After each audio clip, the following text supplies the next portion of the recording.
warahmatullahi wabarakatuh. Pertama-tama marilah kita panjatkan puji serta syukur kehadirat Allah Subhanahu wa taala bahwasanya kita masih bisa berkumpul di sini dalam melaksanakan kegiatan Kombel, di mana dalam Kombel ini kita akan membahas tentang penanaman budaya positif di sekolah. Sholawat serta salam tidak lupa kita curah limpahkan kepada junjungan Nabi besar, Nabi kita Nabi Muhammad Sallallahu Alaihi Wasallam. Sebelum kita melaksanakan kegiatan Kombel, ada beberapa kegiatan yang akan kita laksanakan hari ini. Yang pertama ada sambutan dari Ibu Kepala, yang kedua akan ada materi tentang penanaman budaya positif di sekolah dari kita sebagai guru penggerak, menjadi salah satu tugas aksi nyata yang harus disampaikan kepada rekan-rekan yang ada di sekolah. Untuk menyingkat waktu, marilah sama-sama untuk memulai acara kita baca basmalah bersama-sama. Untuk menginjak acara yang berikutnya, marilah kita perdengarkan dari Ibu Kepala sambutan pembukaan tentang Kombel dan penanaman budaya positif di sekolah. Untuk waktu dan tempat dipersilahkan.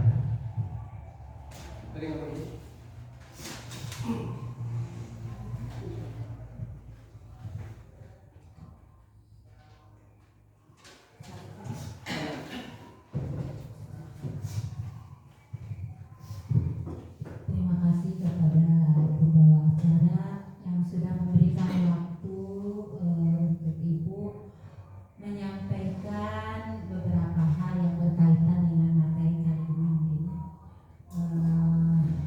Bismillahirrahmanirrahim. Untuk pembukaan mungkin Ibu akan ikut saja kepada pembawa acara untuk menyingkat waktu. Dalam kesempatan ini tidak banyak yang akan disampaikan, hanya Ibu mengucapkan terima kasih kepada Bapak Ibu semua di dalam pelaksanaan komunitas belajar kita. Mudah-mudahan komunitas kita ini dapat tetap berjalan dengan lancar. Ilmu-ilmu yang kita pelajari ataupun nanti yang akan kita dengarkan dari pemateri, mudah-mudahan bisa kita terima dengan baik dan bisa dilaksanakan di sekolah, di kelas masing-masing. Apalagi ini tentang penanaman budaya positif di sekolah yang Ibu rasa sangat bermanfaat untuk kita simak bersama-sama. Mungkin itu saja yang Ibu sampaikan. Selanjutnya selamat mengikuti kegiatan komunitas kita. Mudah-mudahan tidak hanya sampai hari ini, tapi untuk seterusnya kita dapat melaksanakan kegiatan yang sangat bermanfaat. Mungkin itu saja yang dapat Ibu sampaikan. Tutup aja dengan waktu. Assalamualaikum warahmatullahi wabarakatuh. Waalaikumsalam warahmatullahi wabarakatuh.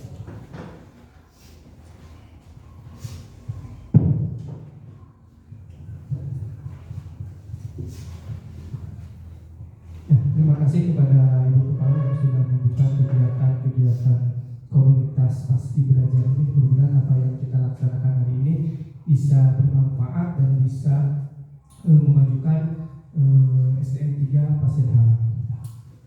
Untuk acara selanjutnya kita langsung ke materi yang akan disampaikan oleh saya sendiri, ya.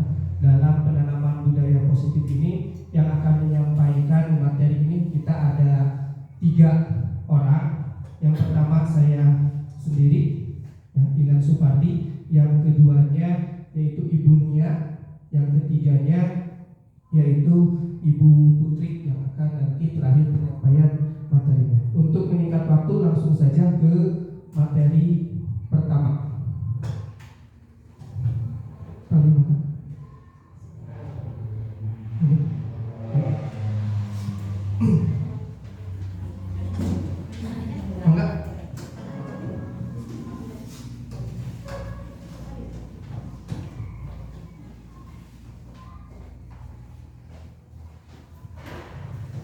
Bi palingnya benar ketinggalan punten ya Bu. Izin Bapak Ibu, Bismillahirrahmanirrahim. Assalamualaikum warahmatullahi wabarakatuh. Sebelumnya terima kasih kepada Bapak Ibu guru yang sudah bisa menyempatkan waktu untuk bisa mengikuti kegiatan sosialisasi ini tentang budaya positif yang ada di sekolah. Di sini yang akan kita bahas itu diseminasi modul 1.4 budaya positif di SD Negeri 3 Pasir Halang, di mana dalam budaya positif ini kita sering melakukannya ya di setiap hari, bahkan di sekolah pun atau di kelas sudah kita terapkan. Tapi akan kita perjelas lagi bagaimana sih budaya positif itu penerapannya seperti apa gitu ya. Nah, di sini budaya positif sendiri dapat diartikan nilai-nilai, keyakinan-keyakinan, dan kebiasaan-kebiasaan di sekolah yang berpihak pada murid agar murid dapat berkembang menjadi pribadi yang kritis, penuh hormat, dan bertanggung jawab. Di mana alhamdulillah di sekolah kita untuk penanaman budaya positif itu sendiri sudah dilaksanakan dengan apa? Salah satunya dengan kebiasaan-kebiasaan yang sudah kita laksanakan dan sudah kita programkan di setiap harinya. Itu mungkin salah satu penanaman dari budaya positif. Nah, di sini konsep inti dari budaya positif sendiri ada 7 poin yang akan kita bahas. Yang pertama yaitu perubahan paradigma belajar. Yang kedua disiplin positif. Yang ketiga teori motivasi perilaku manusia. Yang keempat keyakinan kelas. Yang kelima kebutuhan dasar manusia. Yang keenam posisi kontrol. Yang ketujuh segitiga restitusi. Nah, yang akan dibahas oleh saya sendiri ada 3, yaitu perubahan paradigma, disiplin, teori motivasi. Yang keyakinan kelas dan kebutuhan dasarnya nanti akan dijelaskan oleh Ibu Nia. Posisi kontrol dan segitiga restitusi akan dijelaskan oleh Bu Putri. Untuk perubahan paradigma belajar, nah, di sini perubahan paradigma belajar tentu kita perubahannya mengacu kepada belajar Pancasila, di mana di sini ada 6 poin, ya, mulai dari beriman dan bertakwa kepada Tuhan Yang Maha Esa. Di mana perubahan paradigma belajar ini dapat diartikan adalah bahwa pembelajaran dilakukan menggunakan pembelajaran yang berdiferensiasi sesuai dengan kebutuhan murid dan tahap perkembangan murid sehingga terwujud profil pelajar Pancasila. Di mana dalam perubahan paradigma ini kita harus menyesuaikan dengan kebutuhan siswa. Siswa itu seperti apa? Dengan cara apa? Dengan cara asesmen awal. Ya, dengan cara asesmen awal. Jadi kita yang biasanya tidak pernah melakukan atau jarang melakukan asesmen awal, dengan adanya perubahan paradigma, mau tidak mau kita harus melakukan asesmen awal supaya kita tahu kebutuhan pembelajaran siswa itu seperti apa nantinya dari asesmen awal, ya. Yang berikutnya yaitu disiplin positif, di mana disiplin positif ini dapat diartikan menciptakan lingkungan positif serta mendukung murid menjadi pribadi yang bahagia, mandiri, dan bertanggung jawab sesuai dengan pemikiran Ki Hajar Dewantara. Di mana dalam pemikiran ini Ki Hajar Dewantara itu berpihak pada murid, ya. Jadi dalam kegiatan disiplin positif ini tentu kita tidak membebankan pada murid. Dan alhamdulillah dalam pelaksanaannya kita sudah melaksanakan kegiatan atau program-program pembiasaan yang emang sesuai dengan kebutuhan siswa dan sesuai dengan profil pelajar Pancasila yang akan kita laksanakan. Walaupun kita pelaksanaannya hanya kelas 1 dan kelas 4, tapi kelas yang lain juga dalam pembelajaran bisa menerapkan profil pelajar Pancasila. Yang berikutnya, nah, dalam teori motivasi perilaku manusia, di sini ada 3 bagian. Dalam 3 bagian ini, yang pertama itu untuk menghindari tindakan ketidaknyamanan atau hukuman. Yang kedua, untuk mendapatkan imbalan atau penghargaan dari orang lain. Yang ketiga, untuk menjadi orang yang mereka inginkan dan menghargai diri sendiri dengan nilai-nilai yang mereka percaya. Dari teori motivasi perilaku ini kita bisa lihat, yang pertama untuk menghindari ketidaknyamanan atau hukuman, di mana tingkat ini adalah tingkat terendah dari motivasi perilaku manusia, ya, karena biasanya orang yang motivasi perilakunya untuk menghindari hukuman atau ketidaknyamanan akan bertanya, apa yang akan terjadi apabila saya tidak melakukannya, ya. Sebenarnya mereka sedang menghindari permasalahan yang mungkin muncul dan berpengaruh pada mereka secara fisik, psikologis maupun tidak terpenuhnya kebutuhan mereka bila mereka tidak melakukan tindakan tersebut. Jadi intinya pada motivasi yang pertama ini itu tidak datang dari diri sendiri, tidak ada kesadaran dari diri sendiri. Yang kedua, ini untuk mendapatkan imbalan atau penghargaan dari orang lain. Nah, kalau yang ini satu tingkat dari yang barusan, yang pertama, ya. Di sini orang akan berperilaku untuk mendapatkan imbalan atau penghargaan dari orang lain. Orang dengan motivasi ini akan bertanya, apa yang akan saya dapat apabila saya melakukannya? Ya, mereka melakukan sebuah tindakan untuk mendapatkan pujian dari orang lain yang menurut mereka penting dan mereka letakkan dalam dunia berkualitas mereka. Jadi dalam hal yang kedua ini ingin mendapatkan imbalan mungkin ya dari penghargaan dari orang lain, pengakuan dari orang lain. Yang berikutnya, nah ini yang ketiga, untuk menjadi orang yang mereka inginkan dan menghargai diri sendiri dengan nilai-nilai yang mereka percaya. Orang dengan motivasi ini akan bertanya, akan menjadi orang yang seperti apa bila saya melakukannya? Ya, mereka melakukan sesuatu karena nilai-nilai yang mereka yakini, ya, dan hargai. Dan mereka melakukan karena mereka ingin menjadi orang yang melakukan nilai-nilai yang mereka yakini tersebut. Ini adalah motivasi yang akan membuat seseorang memiliki disiplin positif karena motivasi perilakunya bersifat internal. Nah, yang terakhir ini motivasinya adalah dari diri sendiri, keinginan dari diri sendiri, bukan dari pengakuan dari orang lain, tapi dari dalam diri sendiri, gitu, ya. Nah, itu pembahasan dari 3 poin tentang budaya positif. Untuk materi selanjutnya yaitu tentang keyakinan kelas akan dilanjutkan oleh Ibu Nia. Maka waktu dan tempatnya Bu Nia.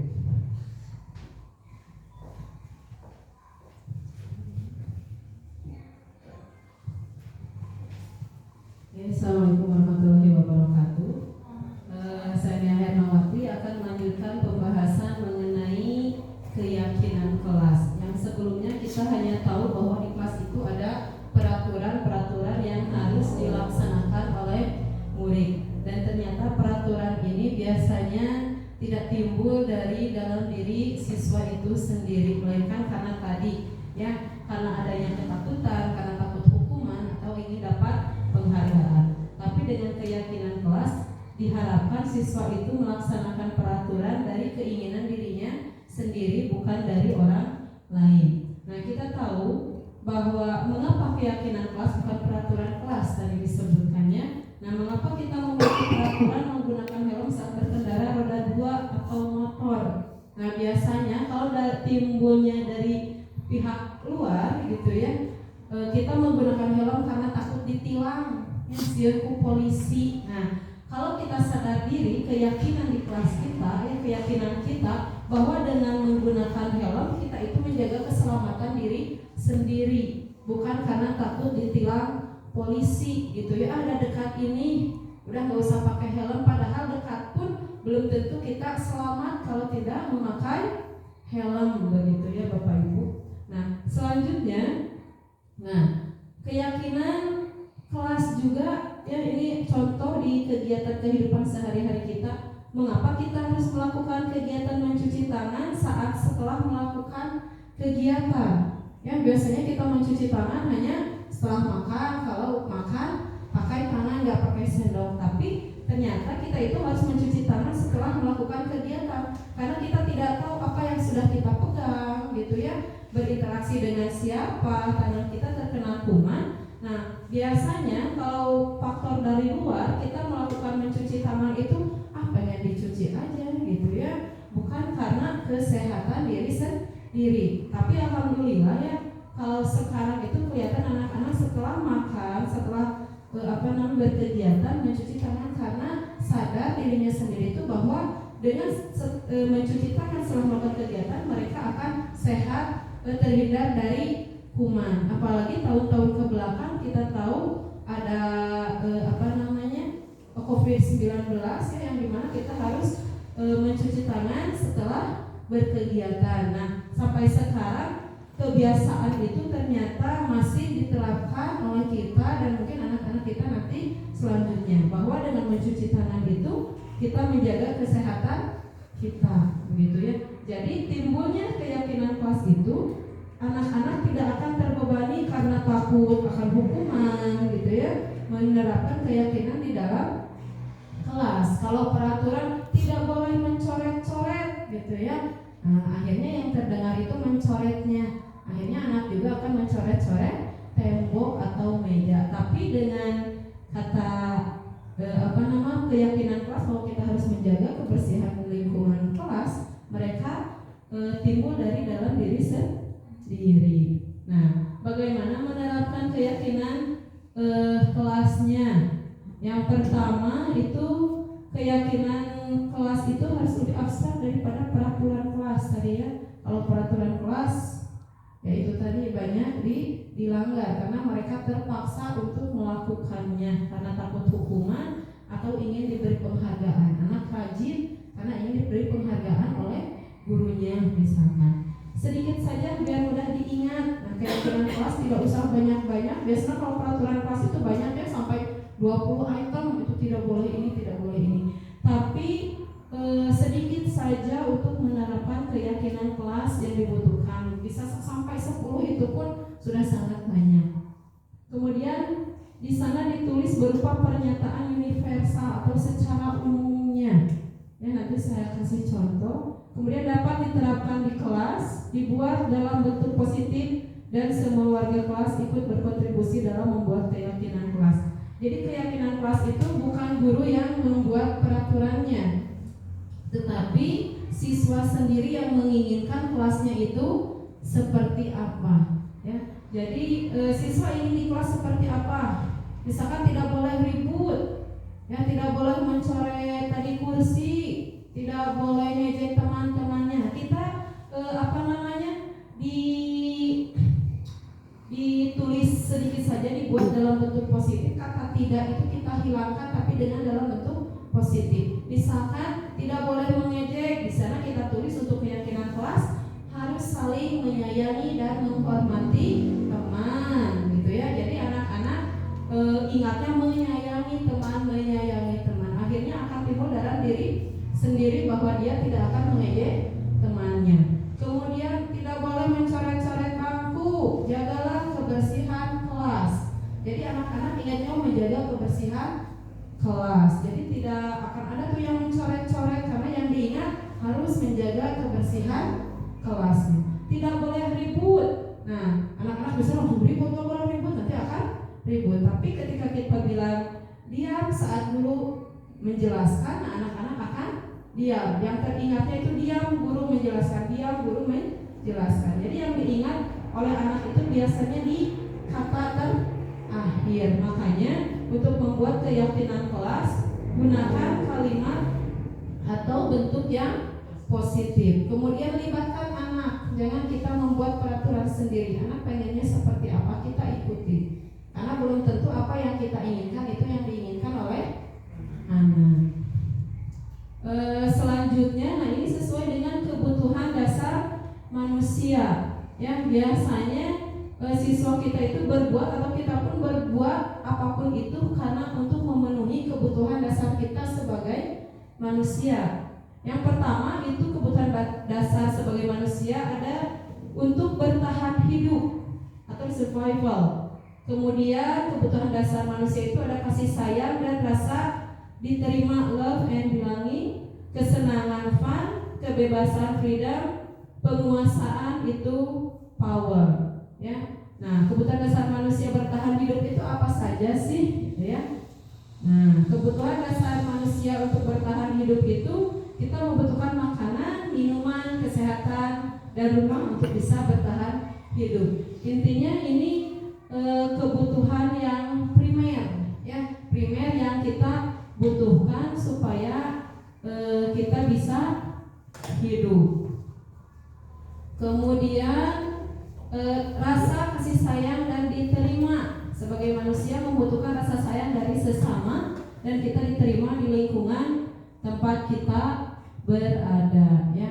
Jadi misalkan kalau anak melakukan hal-hal yang kita tidak inginkan, berbuat seenaknya ke orang gitu ya, mengejek ataupun mungkin dia butuh perhatian dari kita sebagai gurunya. Mungkin saja dia di rumah tidak diperhatikan oleh orang tuanya, sehingga di sekolah dia mencari perhatian kita sebagai orang tua kedua. Selanjutnya kebebasan. Kita sebagai manusia memiliki pilihan sendiri dan mampu mengendalikan orang lain, senang mencoba hal baru, mandiri dan otonom. Nah, anak-anak biasanya kadang melakukan iseng ke anak ke yang lain itu dia hanya ingin bahwa dia itu berkuasa gitu ya. Ini loh saya gitu ya. Dia ingin menonjolkan dirinya. Ya. Selanjutnya kesenangan. Nah, biasanya yang bermain-main gitu ya anak-anak. Manusia itu mempunyai keinginan untuk menyenangkan diri sendiri, bermain dan tertawa. Ada anak yang iseng ke orang itu karena dia ingin senang-senang saja, maaf Bu, hanya bercanda gitu ya. Nah, dia ingin menyenangkan diri sendiri. Akhirnya dia iseng sama teman. Makanya ketika anak melakukan kesalahan, kita harus tanya dulu kenapa dia melakukan hal itu. Apakah karena hanya ingin kesenangan saja atau butuh kasih sayang atau apa? Yang terakhir, penguasaan. Kekuatan mencapai suatu menjadi kompeten, terampil dan diakui atas prestasi dan keterampilan kita, didengarkan dan merasa dihargai. Nah, biasanya anak-anak itu ketika kita tidak memberikan reward, setidaknya bukan reward berupa uang atau apa, kita mengatakan bagus saja ke anak, dia itu sudah merasa lebih dihargai, diakui prestasinya. Anak mengerjakan tugas dengan betul semua, kita hargai, oh bagus, good job gitu ya. Kemudian ada anak yang hanya bisa 2 menjawab soal, kita bilang bagus juga, tapi nanti tingkatkan. Jangan sampai kita membuat siswa kita itu merasa down gitu ya. Jadi minder sendiri karena dia itu ingin diakui atas prestasi yang dia punya, apapun itu, sedikit besarnya prestasi yang dia capai harus kita beri reward gitu ya, berupa pujian begitu. Oke, itu saja untuk kebutuhan dasar manusia. Untuk selanjutnya akan disampaikan oleh Ibu Putri mengenai 5 posisi kontrol dan segitiga restitusi. Kepada Ibu Putri saya persilakan.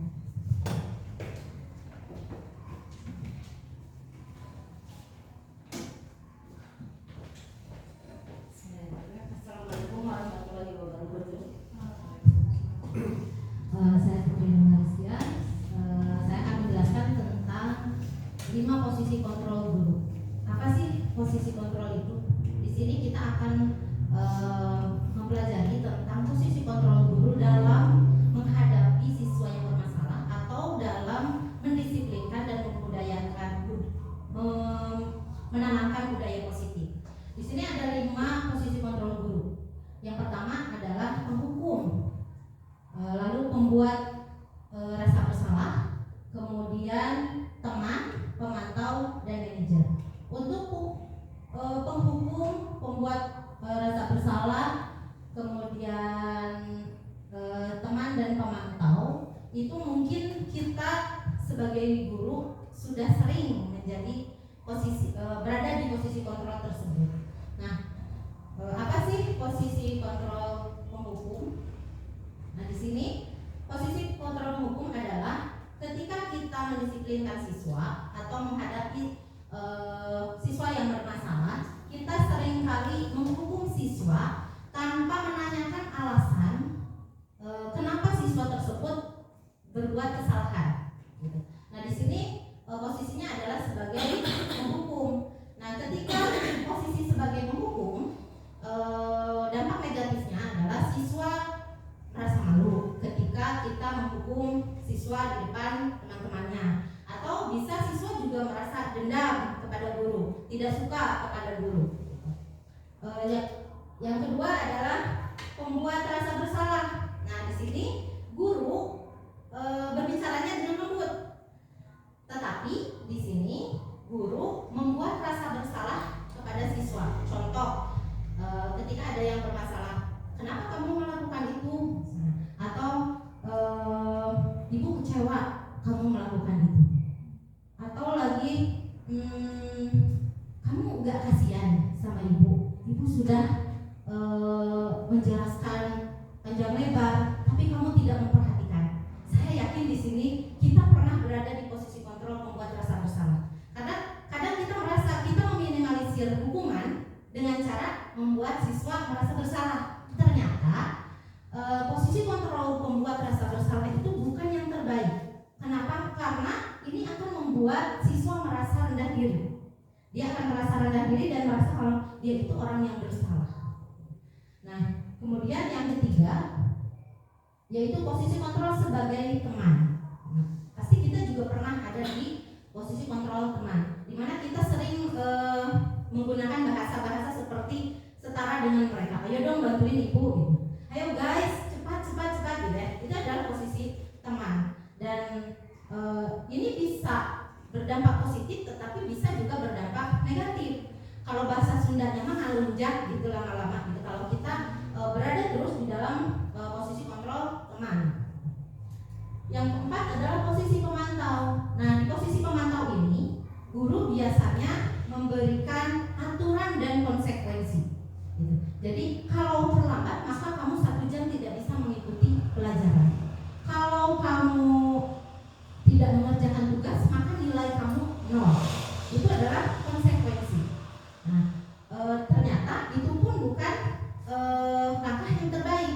Dan yang kelima adalah posisi kontrol sebagai manajer, di mana kita mempersilahkan murid untuk bertanggung jawab atas apa yang mereka lakukan dan mendukung murid untuk menemukan solusi dari permasalahan atau kesalahan yang dia perbuat. Nah, kita berada di posisi mana? Apakah kita berada di posisi penghukum, pembuat rasa bersalah, teman, pemantau, atau manajer? Saya yakin seluruh guru Indonesia pasti pernah berada di kelima posisi kontrol ini. Tetapi kita dapat meminimalisir dan mendorong diri kita untuk berada di posisi kontrol manajer. Kenapa? Agar kita bisa mendorong siswa untuk menyadari kesalahannya dan menemukan solusi atas kesalahan yang dia perbuat. Nah, untuk berada di posisi manajer itu bisa dilakukan dengan segitiga restitusi. Apa itu segitiga restitusi? Dalam menghadapi atau menanamkan budaya positif atau menghadapi siswa yang bermasalah, kita bisa menggunakan langkah-langkah segitiga restitusi. Yang pertama adalah menstabilkan identitas dulu. Kemudian yang kedua, validasi tindakan atau validasi kebutuhan. Dan yang ketiga adalah menanyakan keyakinan. Yang pertama adalah ketika ada murid yang bermasalah, langkah pertama yang bisa kita lakukan adalah menstabilkan identitas. Itu yang harus kita lakukan pertama. Jadi di dalam menstabilkan identitas, kita bertanya terlebih dahulu. Misalkan nih, saya contoh, baru-baru kemarin ada siswa yang tidak mengerjakan tugas selama 3 kali berturut-turut. Kita panggil dulu. Lalu kita tanya, kan biasanya kita kenapa nggak ngerjain tugas? Coba ke depan yang nggak ngerjain tugas, kan biasanya seperti itu. Nah, dalam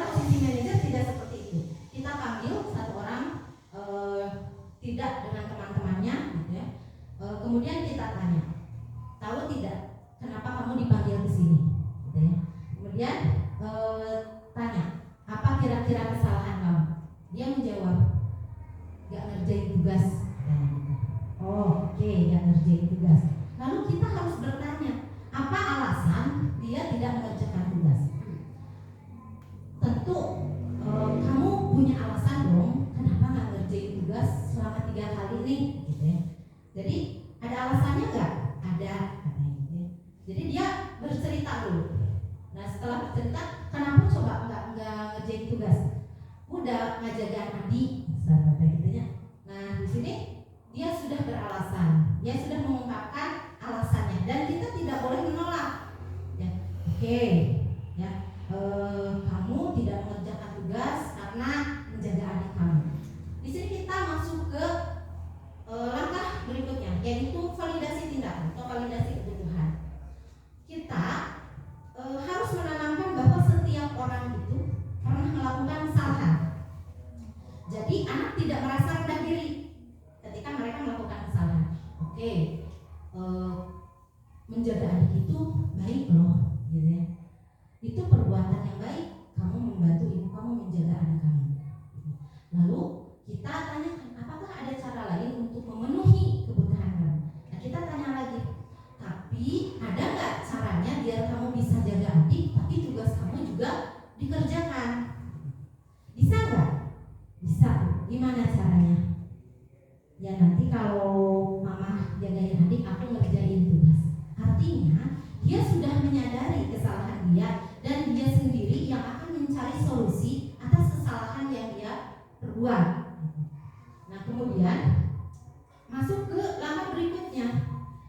Yang pertama adalah bertanya nilai apakah yang telah dia langgar. Nah kita masuk ke materi yang tadi, keyakinan kelas. Pentingnya kita membuat keyakinan kelas adalah di sini. Nah tadi saya Bunia sudah menyampaikan bagaimana kita membuat keyakinan kelas. Saya tambahkan sedikit. Kalau peraturan kelas itu bersifat satu pihak, itu dibuat oleh satu pihak untuk ditaati oleh pihak lain. Sedangkan keyakinan kelas itu dibuat bersama-sama, dan itu sesuai dengan nilai-nilai kebajikan. Jadi bukan berupa kalimat, tetapi nilai-nilai kebajikan universal seperti saling menghormati, disiplin, menjaga kebersihan, kemudian semangat, gitu ya. Nanti ada tabelnya untuk nilai-nilai kebajikan. Nah di kelas 6 itu kesepakatan kelas, keyakinan kelasnya adalah saling menghormati, bertanggung jawab, disiplin, menjaga kebersihan, semangat belajar. Gitu. Nah saya tanya kepada siswa tersebut, kira-kira nih dengan kesalahan kamu yang tidak mengerjakan tugas, kamu kan kemarin sudah bikin keyakinan kelas ya, masih ingat gak keyakinan kelas? Masih. Kira-kira nilai apa sih yang sudah kamu langgar? Nanti dia akan berpikir, oh bertanggung jawab.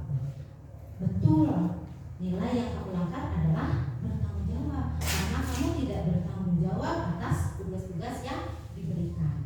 Jadi dia menyadari apa kesalahannya, kemudian dia juga menyadari telah melanggar kesepakatan atau keyakinan kelas yang diyakini oleh bersama-sama. Kemudian kita yang terakhir kita tanyakan, jadi kedepannya kamu mau seperti apa? Dia juga harus mencari solusi sendiri. Kita yang mendorong dia untuk mencari solusi sendiri atas masalah yang dia buat sendiri. Lalu kedepannya kamu mau seperti apa? Mengerjakan tugas. Bagaimana dengan menjaga adik? Bisa diatur tidak waktunya? Bisa. Oke, kalau gitu kamu sudah tahu apa kesalahan kamu, kamu sudah tahu apa yang harus kamu lakukan. Ibu hanya bisa melihat saja. Ibu akan melihat ke depannya kamu seperti apa. Dan alhamdulillah ternyata tanpa kita hukum, tanpa kita buat mereka merasa bersalah, dengan langkah segitiga restitusi ini, menurut saya yang sudah saya praktekkan itu lebih efektif dibandingkan kita marah-marah atau kita ngasih nilai 0 gitu ya kepada anak. Justru mereka sendiri terpacu untuk berubah atas motivasi intrinsik dari siswa tersebut. Sudah, itu saja mungkin untuk materi posisi kontrol dan segitiga restitusi. gitu sih. Terima kasih. Mungkin ada pertanyaan dari rekan-rekan yang ingin bertanya. Silakan. Naras.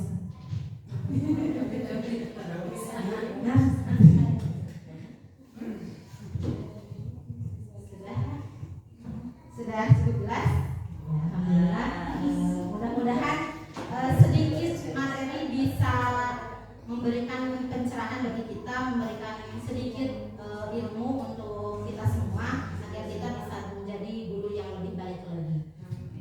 Assalamualaikum warahmatullahi wabarakatuh. Waalaikumsalam.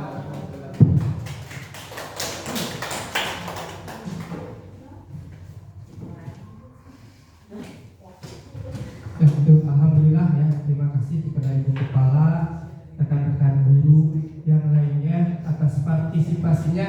Alhamdulillah itu adalah budaya positif di sekolah. Ternyata setelah kita bedah, sudah kita laksanakan, mungkin ada beberapa yang mungkin kita harus rubah metodenya seperti apa untuk melaksanakan budaya positif. Mulai dari penanganan siswa yang bermasalah, gitu ya, mulai dari menerapkan keyakinan kelas yang biasanya tata tertib kesepakatan, kita mulai dari keyakinan.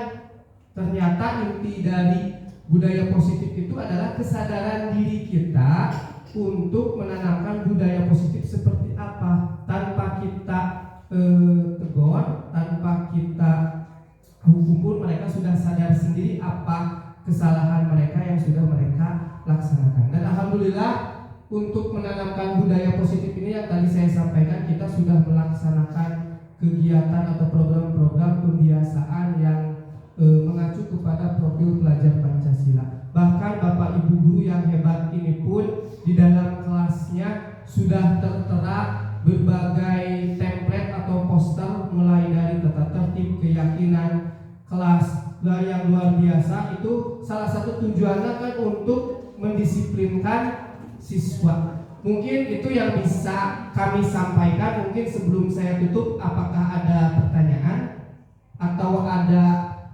pesan dan kesan dari Ibu Kepala? Mangga Ibu.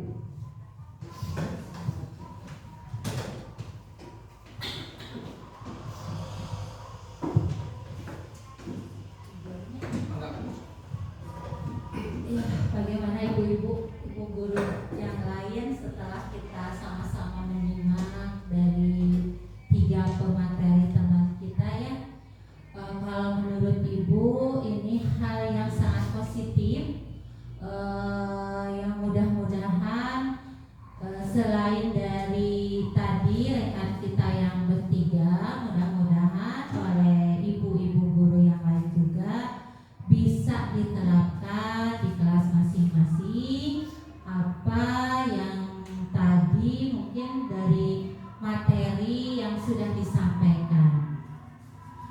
Memang betul tentang penanaman budaya positif itu sangat diperlukan sebagai langkah awal ya untuk menanamkan karakter yang kita harapkan dari hasil pendidikan yang selama ini kita kerjakan ya, khususnya untuk anak-anak didik di kelas masing-masing. Mudah-mudahan apa yang tadi kita simak, yang mungkin ada beberapa bagian yang belum kita laksanakan atau tidak kepikiran sebelumnya, mungkin mudah-mudahan di kemudian hari dapat kita laksanakan di kelas. Kalaupun yang sudah, Ibu ucapkan terima kasih dan terus lakukan hal positif di kelas masing-masing tanpa rasa ragu ataupun bosan untuk mengingatkan ke anak hal-hal yang positif. Mungkin itu saja yang bisa Ibu sampaikan. Terima kasih kepada Ibu Bapak guru hebat tadi yang sudah menyampaikan materinya. Mudah-mudahan bermanfaat khususnya untuk Bapak Ibu guru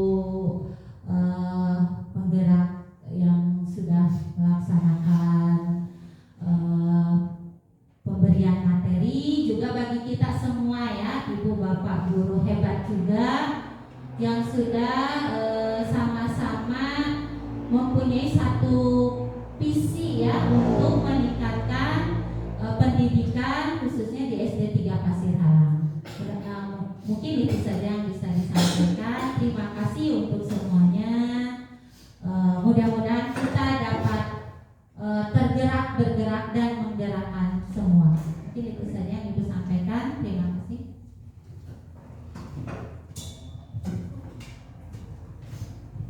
Terima kasih kepada Ibu Kepala yang sudah menyampaikan kesan dan pesannya.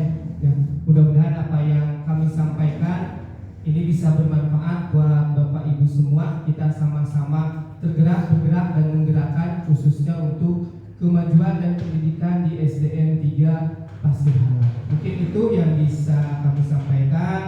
Saya ucapkan banyak terima kasih kepada Ibu Kepala dan Bapak Ibu semuanya. Kita tutup dengan membaca hamdalah bersama-sama. Alhamdulillah. Terima kasih. Sekian. Wassalamualaikum warahmatullahi wabarakatuh. Atau ada satu lagi syuting cerai Bu.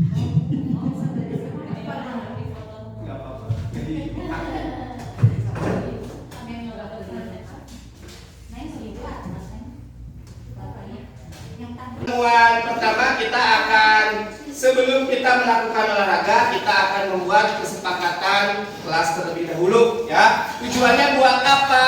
Tujuannya untuk kalian pembelajarannya supaya lebih nyaman, lebih tenang ya. Kaliannya lebih enak dalam melaksanakan pembelajaran dalam olahraga. Untuk salah satunya yaitu untuk mendisiplinkan kalian dalam pembelajaran olahraga. Salah satu caranya apa? Yaitu dengan kesepakatan kelas. Ya, dengan kesepakatan kelas kalian sudah tahu tanggung jawab kalian dalam pembelajaran PJOK seperti apa. Ya, nanti Bapak akan bagi kelompok. Ya, nah ini sesuai barisnya ya, baris 1, 2, 3, 4. Nanti setiap baris atau setiap kelompok Bapak akan bagikan 2 kertas ini. Ya, tiap orang nanti tulis kesepakatan kelasnya apa. Ya, di sini tentang apa kalian tulis saja. 1 dari nomor sana misalkan siapa namanya? Cika, nomor 1 Cika apa? Nomor 2 Nina misalkan apa? Tulis. Ya, tuh. Setelah nanti kalian tulis, nah, baru nanti kita tempel di sini. Setelah ditempel nanti kita akan bahas sama-sama kesepakatan kelas di kelas 5 itu seperti apa yang akan kita laksanakan selama 1 tahun ke depan dalam pembelajaran PJOK. Paham nggak? Ada pertanyaan sampai sini? Tidak ya, Bapak bagikan ya. Nih. Ini satunya 4 orang ya. Ini 4 orang. Ini ragam 5 jadi 1. Ini 2. Ini 1, 2, 3, 4, 5 orang. Ini juga 5 orang. Ini. Silakan tulis nomor 1 dari sini. Misalkan dari siapa? Dari nomor 1 apa? Baru ke sini nomor 2, nomor 3, nomor 4, nomor 5. Boleh pakai pensil, boleh pakai ballpoint, silakan. Ya.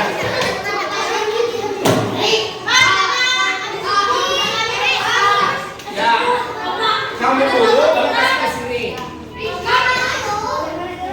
Gak usah pakai nama, langsung aja tulis.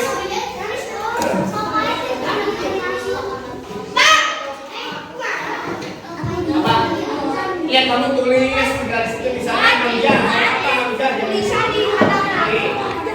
Nah, membuat tentang kesepakatan kelas, Bapak akan bacakan satu-satu. Yang pertama ini membuang sampah pada tempatnya, berdoa sebelum belajar PJOK, melakukan pemanasan sebelum olahraga. Yang berikutnya ini tertib saat berolahraga di lapangan, tidak membuang sampah sembarangan, sama seperti ini. Pemanasan sama, berdoa sama dengan yang ini ya. Nah, datang tepat waktu juga sama, tertib, berdoa sama, pemanasan sama. Memakai seragam yang lengkap, tidak mengganggu teman. Nih, pemanasan sebelum olahraga. Datang tepat waktu. Berdoa sebelum olahraga.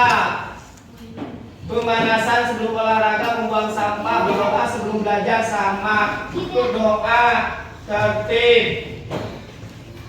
Tidak membantah guru, bagus. Ini sebelum belajar, berdoa sebelum belajar, membuang sampah sama, tertib, datang tepat waktu. Oke, jadi pada intinya apa yang kalian tuliskan ternyata hampir sama dengan teman-teman yang lain. Jadi Bapak dapat simpulkan di sini tentang kesepakatan kelas, yaitu tentang keimanan. Keimanannya apa yang tadi kalian sepakati? Yaitu berdoa sebelum belajar PJOK.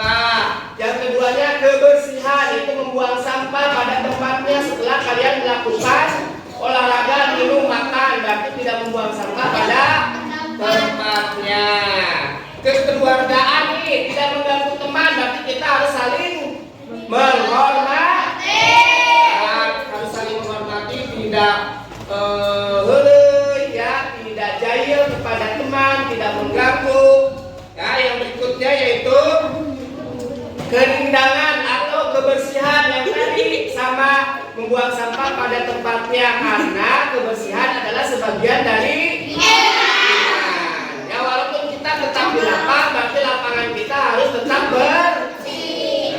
Kerapihan ini bersambungan dengan yang tadi, pemakaian seragam harus memakai pakaian olahraga lengkap. Ya, yang berikutnya yaitu keindahan yang tadi, ruang kelas dan lapangan harus bersih. Jadi itu kesepakatan kita di kelas 5. Sepakat ya? Kalau ada yang melanggar berarti akan ada sanksi. Ya, karena kita sudah sepakat. Oke, paham ya? Ada pertanyaan sampai sini? Tidak ada?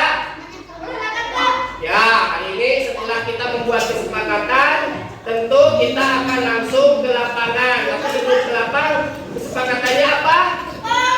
Kesepakatan terlebih dahulu. Oke, sini. Halo Jeffrey, Jeffrey sehat? Alhamdulillah. Ya, Jeffrey di absen Bapak, Jeffrey itu 2 pertemuan masuk. Ya. Kenapa Jeffrey tidak masuk? Sakit gigi. Kalau yang minggu kemarin sama, sakit gigi. Apa? Pilek. Udah diperiksain belum sakitnya? Udah, kata dokter sakit gigi. Jadi nggak masuk 2 minggu. Ya, jadi 2 pertemuan di Bapak tidak masuk berturut-turut tanpa ada keterangan. Ya, ternyata Jeffrey itu sakit apa? Sakit gigi dan pilek. Sekarang udah sehat, ya, udah bisa belajar lagi. Mau memperbaiki enggak Jeffrey biar jadi rajin lagi sekolahnya? Mau rajin lagi, harus rajin lagi sekolahnya ya. Jadi nanti kalau udah sehat harus rajin sekolah supaya tidak sakit sama pilek. Berarti Jeffrey harus ngapain di rumah? Kalau Jeffrey sekarang Jeffrey sudah sehat, ya, supaya tidak pilek lagi dan tidak sakit gigi lagi, berarti Jeffrey harus apa? Harus sekolah, harus menjaga kesehatan. Ya. Jadi harus rajin sikat gigi, harus rajin sikat gigi. Mau rajin sikat gigi? Ya, mau menjaga kesehatan? Nah, harus menjaga kesehatan supaya apa? Supaya badannya sehat, bisa rajin sekolah. Ya, siap? Siap? Ya, jangan jajan sembarangan. Ya. Berarti mau rajin sekolah. Tidak mau rajin sekolah. Saya mau rajin sekolah. Saya mau rajin sekolah. Saya mau rajin sekolah. Bagus. Berarti jangan diulang lagi. Nanti kalau sakit berarti harus minta izinnya ke siapa? Ke bapak guru. Ya, nanti lain kali harus minta izin. Ya, itu ya. Jadi jangan sakit-sakit lagi, harus menjaga kesehatan. Ya. Dah.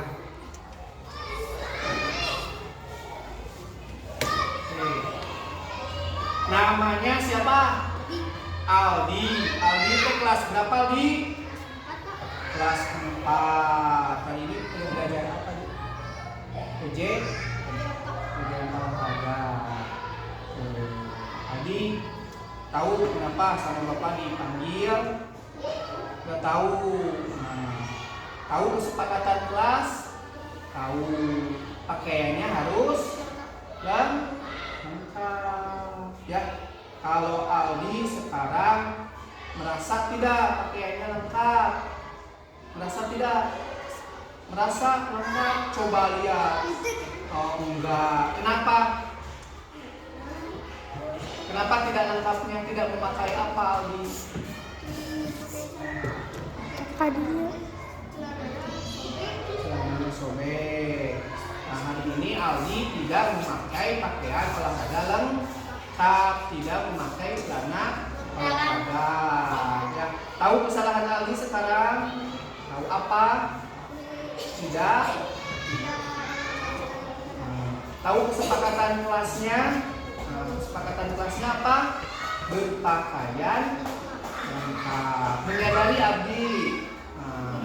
Sekarang Aldi setelah tahu tidak memakai pakaian lengkap, apa yang akan Aldi lakukan di pertemuan berikutnya? Membeli celana baru, mengusahakan celana baru supaya apa? Supaya lengkap, ya. Jadi nanti di pertemuan berikutnya akan diperbaiki. Dengan cara apa memperbaikinya? Membeli celana olahraga atau melengkapi celana olahraganya yang lengkap. Tahu ya, sesuai dengan kesepakatan kelas. Aldi tahu kan ya kesepakatan dalam pembelajaran olahraga tentang cara berpakaiannya seperti apa? Harus lengkap, ya.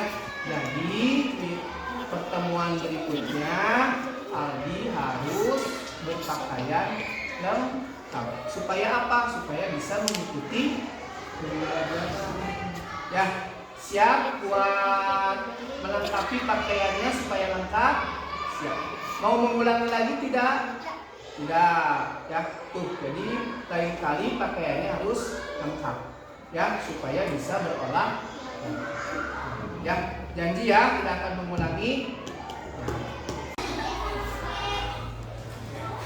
terima kasih Pak Guru sudah mengingatkan saya untuk kesehatan dan menjaga kesehatan dan rajin sekolah.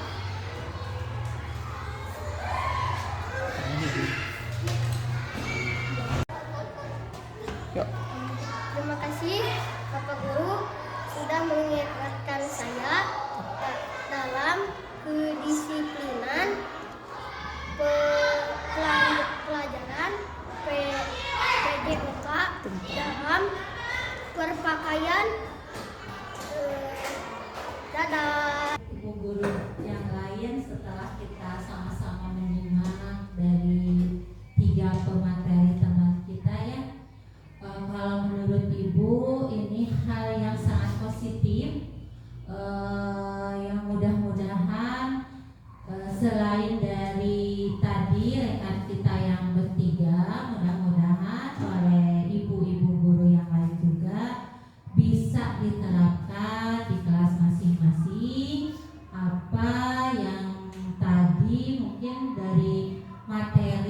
sudah disampaikan. Memang betul tentang penanaman budaya positif itu sangat diperlukan sebagai langkah awal ya untuk menanamkan karakter yang kita harapkan dari hasil pendidikan yang selama ini kita kerjakan ya, khususnya untuk anak-anak didik di kelas masing-masing. Mudah-mudahan apa yang tadi kita simak, yang mungkin ada beberapa bagian yang belum kita laksanakan atau tidak kepikiran sebelumnya, mungkin mudah-mudahan di kemudian hari dapat kita laksanakan di kelas.